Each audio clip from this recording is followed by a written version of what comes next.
Hey, shalom, shalom. This your brother Iwatazak. Hey, Shalom, it's your brother Paratham. First and foremost, we want to give all praise, honor, and glory unto Yahweh, Bashem, Yahweh Shai, Bashem, Rakak, Wadash. Double honors to the elders at Great Millstone who teach and rule well. Shalom to the hopeful elect. All right. We kind of wanted to go through the spirit and stay on topic for I'm going to call it the news in Israel, specifically in GMS. Anybody who's prominent, who's adamant about, learning and keeping up with, the certain breakdowns and basically the words from our elders, which you should be, then the happening that just happened, via the videos that Elder Ramlab first, and then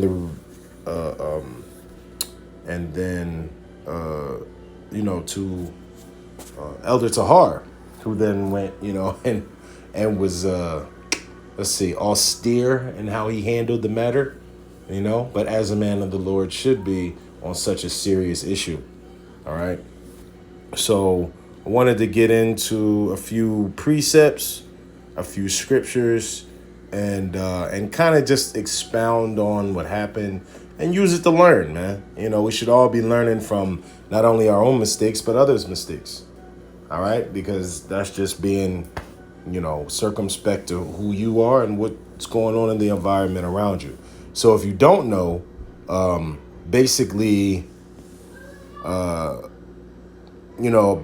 dude was making a video, all right? And he said that the merchants and shipmasters that's referred to in Revelations 18. Matter of fact, I'm going to go get it. All right, just for edification. Right.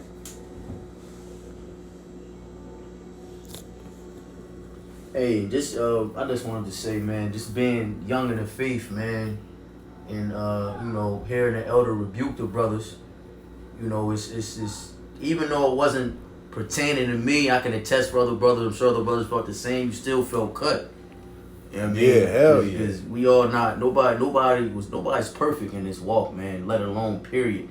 Right. And we all could use pointers and advice to sharpen our swords, man. And that was kind of motivation for me, man. I'm gonna just say that, just to get on point, to try everything, not to be lukewarm. Because nobody wants to get spewed out. You know what I'm saying? So, right. Yeah, man, this is a dangerous job, man.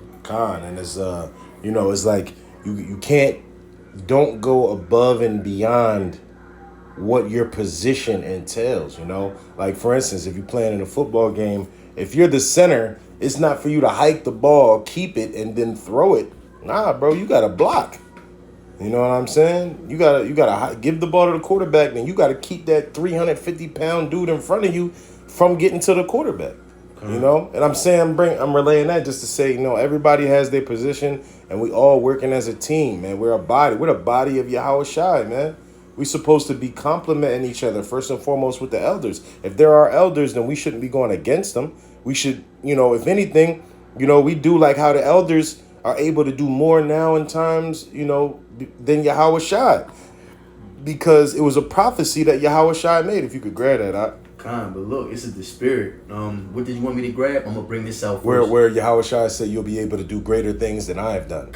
And it's not to say that you're more powerful than Yahweh Shai, but he was saying that, because of what he's done, you'll be able to then further expound and prophesy and teach and preach, man. And the scriptures also say that all the miracles he performed, all of them couldn't fit in the book. So that's just motive. That's inspiring, man. Right. All right, I'm gonna grab this though. Hold on, real quick. What was that? This is just going. Just trust me. All right, go ahead.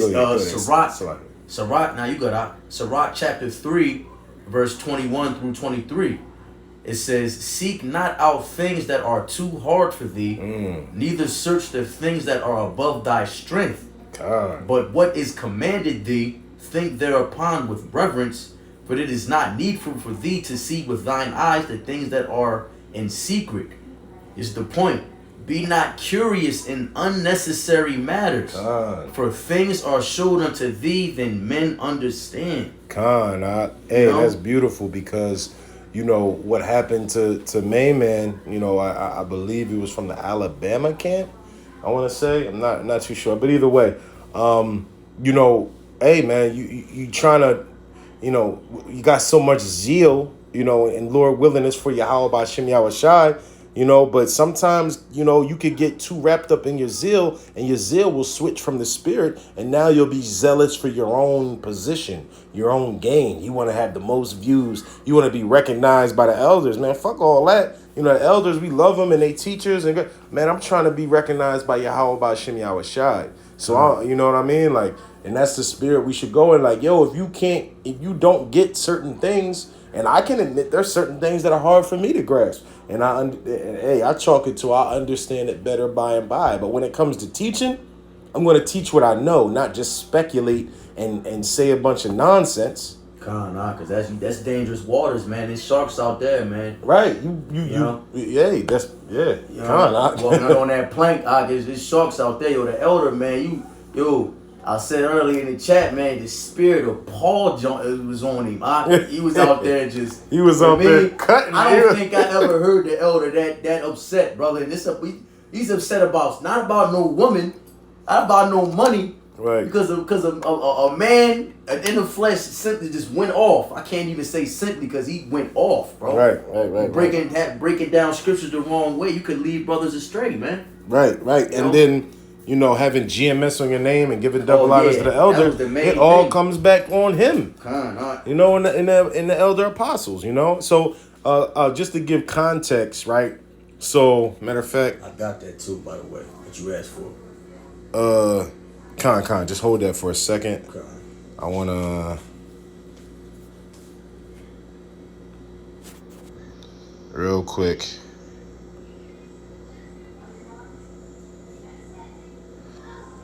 Hold up, it's cargo ships. Let's go, cargo ships crisis. Okay. So just to you know, you see what's happening. So basically, all these cargo ships are parked outside. Are you know kind of floating outside of the trading ports of the United States. You know, it says 80,000 shipping containers are stacked in various configurations at the port of Savannah, 50% more than usual. Steel boxes are waiting outside for ships to carry them to their final destination or trucks to haul them to the warehouse. Some 700 containers have been left at the port on the banks of Savannah River by their owners for more than a month. They're not coming to get their freight from grit, blah, blah, blah. All right, so they're going into, you know, the actual issue. And, you know, we know that it's more of an issue actually happened. You know, yeah, look, nearly 500K shipping containers are stuck at ports. That's food, goods, and all that. This is how everything gets imported into America. We don't export anything. You know, when I say we, I actually don't mean we. I mean America, Babylon. Okay, Babylon doesn't export anything. We import from every other country. So this is a major thing happening, right? And so definitely there's plenty of things to say about this pertaining to the scripture. But what happened in this particular case to start the conflict was that the brother looked at that and he went to Revelations 18. And it's 18 and 17. I believe. Well, I'm going to just say Revelations 18. All right, because I can understand why he brought this out, but it's completely off. There's nothing about what's happening with the shipping containers and these merchant ships that are off the coast, both east and west of North America, that Revelations 18 pertains to. So let me just read it real quick. It says, and you can read it and understand why. I'm gonna just start at 10. It says, standing afar off for the fear of her torment, saying, alas, alas, great city Babylon and the mighty city, for in 1 hour thy judgment has come. And the merchants of the earth shall weep and mourn over her, for no man buyeth their merchandise any more. The merchandise of gold and silver, precious stones and pearls, and fine linen and purple and silk and scarlet, and thine wood, and all manner of vessels of ivory, and all manner of vessels of most precious wood, and brass and iron and marble, and cinnamon and odors and ointments and frankincense and wine and oil and fine flour and wheat and beasts and sheep and horses, chariots and slaves and souls of men. And the fruits that thou so lusted after are departed from thee, and all the good things which are dainty and goodly are departed from thee, and thou shalt find them no more at all. The merchants of these things which are made rich by her shall stand afar off for fear of her torment, weeping and wailing, and saying, Alas, alas, the great city that was clothed in fine linen, purple and scarlet, decked with gold and precious stones and pearls. For in 1 hour great riches is come to naught, and every shipmaster and all company in ships and sailors, and as many as trade by sea, stood afar off and cried when they saw the smoke of her burning, saying, What city is like unto this great city? So this dude took the shipmaster and merchant word and related it to the article that's happening. But clearly, these two things have nothing to do with each other. It's completely out of order. Because if you read the whole thing, this is recounting the destruction of Babylon. Where's the fire? Where exactly? On fire, right? They're supposed to be off the coast, looking at the pertaining to 1818. It says, and cried when they saw the smoke of her burning. The city is like unto what city is like unto this great city? Listen, why hasn't I wish what's going on was with the shipping containers was the fulfillment of Revelation 18, because that would mean Babylon is burnt the fuck up and destroyed, and we up out of here. That's right. Just waiting on the Lord, to, you know what I mean, in the battle of Armageddon, man. You know, all nations being brought down to the valley of Hawashaphat, man, to see that scenery that it illustrates in 2nd Ezra 13, man. You know? That's the smell of smoke, man. Like, this is why it's good to read. You know what I mean? You got study to... Yes. Yep. You know what I mean? This is why you have to read. You have to study. You have to watch videos. You have to take your keys from your teachers, from the apostles. All right? You can... Listen, man. Listen, there's Elder Iathan, Elder Yashawamba, Elder Apostle Ramlab, Elder Apostle Rakar, or Elder Apostle Gabar, Elder Apostle Tahar, of course, man. And other elders, younger elders that been in this thing for... Hey, man, all these dudes is making videos every day. How is it that we could get such a major prophecy mixed up and go completely off, man? It made me upset to see Elder Tahar that upset, man, because I understood why he was upset, because this is just straight out dumb. What do you call... Hey, the title of his video was, This is some bullshit. Because it is. Because we want Babylon to be destroyed. This is what happens when Babylon is destroyed. And so for him to allot the merchant ships that are out there now and Babylon still in full swing, man, come on, man. You got to use common sense, man. You got to use your language arts, man. It clearly says that Revelations 18:17, 18:18. Matter of fact, in 17, it tells you in the same verse, for in 1 hour great riches come to naught. That's Babylon being destroyed. So when it says every shipmaster and company in ships and sailors, and as many as trade by sea stood afar off, that's not talking about those ships that are standing outside of the coast. That's talking about everybody who dealt with America is now witnessing her being destroyed, whether they're actually on the coast watching it or on the news, or hell, man, when it happens, you're going to be able to see the effects of it around the world. And that's why they're going to weep and lament. And this is why we need to stay in order, stick with what we know, and feed off of our elders, man, because we got plenty of them. Go ahead, hit that, bro. It's the book of 2 Timothy 2 in chapter 15, verse Salakia. 2 Timothy 2 and 15, it says, Study to show thyself approved unto Yahweh, a workman that needeth not to be ashamed. Hey, because right now you putting yourself to shame, young brother, and the elders, man, because you claiming to be a part of the GMS camp or learn from the elders of GMS, all right? But yet you spewing this vomit out. You spewing this bullshit, man. you know? And really GMS Alabama, man. You know? This looks bad on them. And it's your fault. Because you didn't study. All you got to do is read. You know? Hey, matter of fact, finish that up. Like, I gotta get this too. 2 Edges 2:15. Study to show thyself approved unto Yahweh, a workman that needeth not to be ashamed, rightly dividing the word of truth. Go ahead. You know what I mean? You gotta know.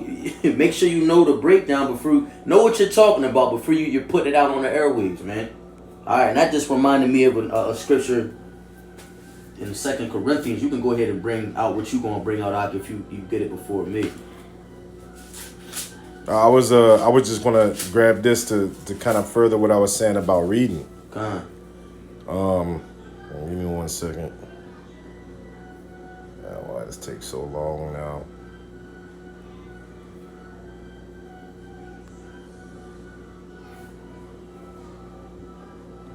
Why?